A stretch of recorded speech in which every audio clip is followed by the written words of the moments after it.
최저임금이 오르면서 주요 매장에서 직원이 사라지고 있습니다. 대신 키오스크가 손님을 맞는데요. 노인들은 겁이 덜컥 납니다. 잘못 누를까 봐 걱정이 크죠. 디지털 솔루션 회사 한국디지털페이먼트가 나섰습니다. 키오스크 이용에 불편을 덜어주는 소프트웨어를 개발했는데요. 터칩이라고 합니다. 최진규 대표 모시고 왜 이런 사업을 하는지 들어보겠습니다. 대표님 어서 오십시오. 네, 반갑습니다. 정말 요즘 프랜차이즈 매장 가면 대부분 키오스크가 손님을 맞습니다. 어느 매장이나 가면 나타나는 그런 현상인데 요즘 전국적으로 보면 이 키오스크 얼마나 늘고 있어요? 네. 그 최저시급 인상과 코로나 팬데믹을 기점으로 요식업뿐만 아니라 극장, 병원, 금융권 등으로 광범위하게 자동화 기기 확산이 빠르게 진행되고 있는 상황입니다. 2021년 과학기술정보방송통신위에서 발표한 국내 키오스크 보급 자료를 보면 2019년에 8,587대에 불과했던 민간 분야의 키오스크가 작년 말 기준으로는 26,574대로 약 3배 이상 급증하는 추이를 보이고 있습니다. 근데 키오스크는 등록제가 아니기 때문에 군소업체에서 생산되는 현황들은 정확하게 파악이 되지 않는 그런 특징을 가지고 있습니다. 한국무역협회가 작년에 발간한 보고서에 따르면은 셀프 금융 서비스 티켓팅을 포함한 키오스크 세계 시장 규모가 지난해 약 21조 원에서 27년에는 약 40조 원 규모로 성장할 것으로 추산하고 있습니다. 실제로 국내에서는 삼성, LG 등의 대기업도 앞다퉈서 시장에 진출하고 있는 상황이어서 앞으로도 키오스크 기반의 디지털 기기들이 우리 생활에 좀 더 광범위하게 증가할 것으로 전망하고 있습니다. 지금 파악한 것만 26,000여 개네요. 네, 훨씬 더 많겠죠, 지금. 훨씬 더 많을 것으로 여러 추정하고 매장 있습니다. 가보면 없는 게 없고 동네에 가도 전부 그러니까요. 대기업 프랜차이즈 경우에 약 5% 정도가 키오스크가 점유하고 있는 것으로 5% 정도가? 보여지고 있습니다. 저는 훨씬 더 많은 점 느껴져요, 가보면. 예. 보면 이 키오스크 꽤 편리한 점도 있는데 저만 해도 혹시 잘못 누를까 걱정인데 노인들, 장애인들 정말 불편할 텐데 어느 정도 지금 그 불편을 겪고 있는 그런 애로사항이 어느 정도나 됩니까? 그 키오스크라는 기계가 매장주한테는 인건비 절감과 매장 운영 효율성을 가져다 주지만 노년층이나 장애인, 유소년층의 디지털 변화에 소외된 계층에는 큰 장벽으로 작용하고 있는 게 현실이고요.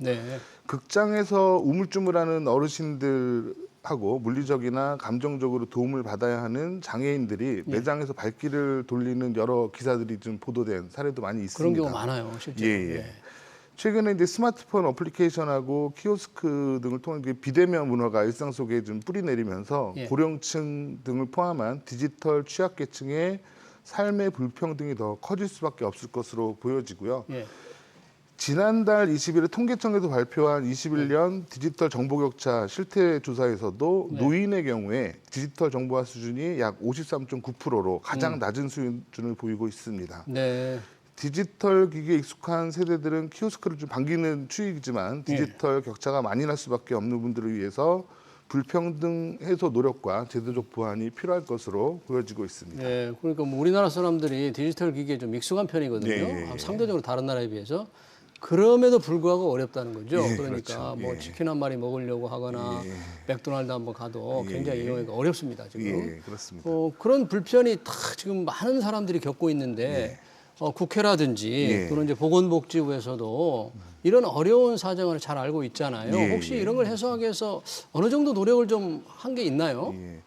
지난해 1월에 더불어민주당의 강병원 의원이 디지털 포용법 제정안을 대표로 발의를 했고요. 사회 모든 구성원의 디지털 역량 함양을 촉진하는 국가 및 사회의 책무, 장애 고령자 등의 디지털 접근성을 보장하는 국가의 책무 등을 규정하고 디지털 기술 혜택을 사회 모든 구성원이 누릴 수 있도록 하는 유망 포용기술 서비스를 지원할 수 있도록 하는 골지의 법안을 발의를 했고요. 강병원 의원이 했어요? 다만 일각에서는 법안이 가이드라인의 성격을 띠고 있어서 의미가 있지만 강제성을 띠는 법적 장치가 없어서 실효성이 적다는 평가도 있습니다. 강제성이 없다고? 근데 자영업자 입장에서는 빠듯한 사업 환경 때문에 어렵게 키오스크를 도입했는데 그걸 법률로 잣대를 대서 처벌하는 것도 입안자나 정책 운영자에게는 예. 부담스럽기 때문에 민간 부문에 대해서는 강제성을 부여하기에는 쉽지 않을 것으로 보여집니다. 인건비 줄여야 되니까 했는데 그걸 강제로 합버리면 그것도 그렇죠. 어렵다 이런 얘기죠. 예. 또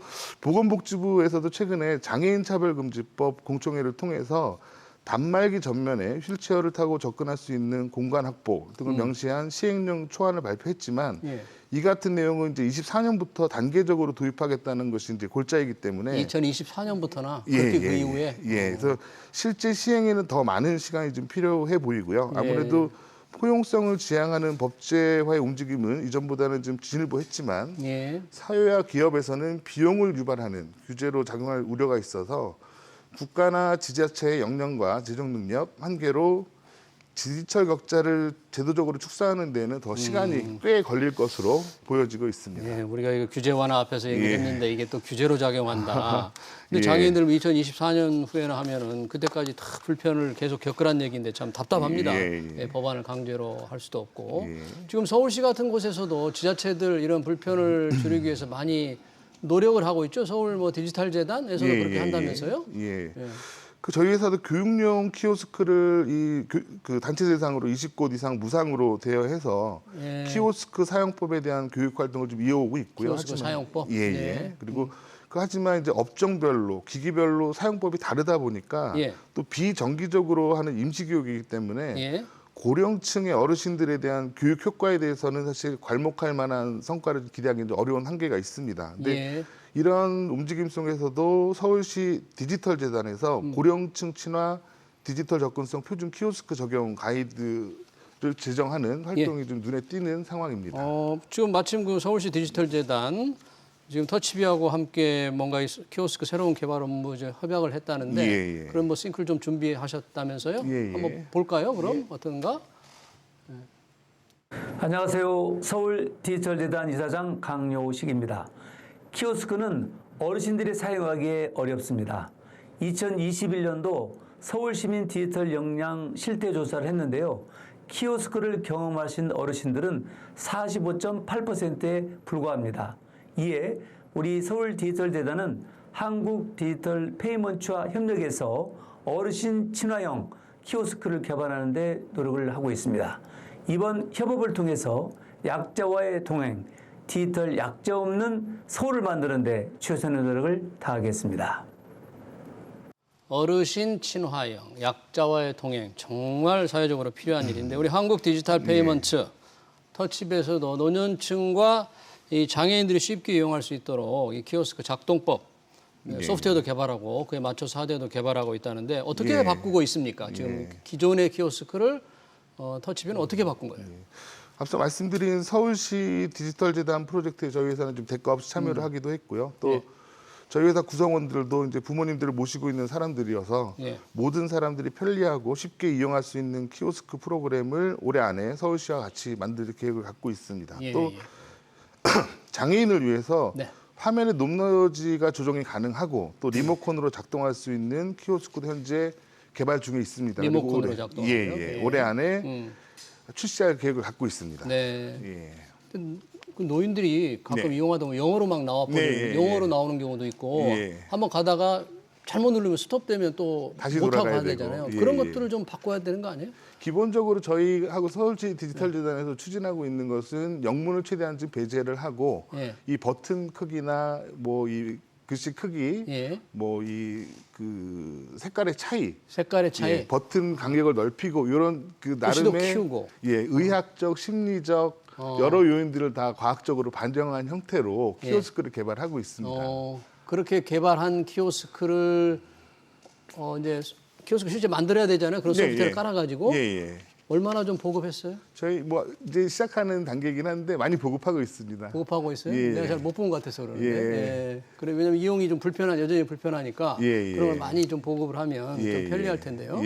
근데 그 정도 해서 장애인들 뭐 높낮이, 리모컨 요 정도 해가지고 불편이 얼마나 해소될까? 좀 정말 불편을 완전히 덜어주려면 어느 정도까지 바뀌어야 할까요? 저희도 그렇고 업계에서 지향하는 것들은 이제 대화가 가능한 인공지능 키오스크가 이상적이긴 합니다만 이 생활 소음이 있는 상황에서 예. 주변의 소음을 완전하게 차단하고 또 이 사람마다 쓰는 언어가 다르기 때문에요. 예. 방언이나 표준어를 인식하는 데까지는 굉장히 기술적으로 고도화된 작업과 시간이 좀 필요한 상황이기도 합니다. 그러네요. 예. 옆에 좀 시끄러우면 그 대화하는 게 예. 잘 기계가 못 알아들을 거 아니에요. 예. 그러기 위해서는 기술적으로 여러 장치들이 좀 필요하고 이 뭐 머신러닝이나 딥러닝 이런 고도화된 기술이 좀 필요한데 아직은 시간이 좀 더 필요한 상황입니다. 언제쯤 개발할 거로 좀 혹시 기대를 하거나 목표 저희는 이제 후년 안에는 좀 제품을 출시할 희망을 갖고 여러 가지 개발을 하고 있는 상황입니다. 예.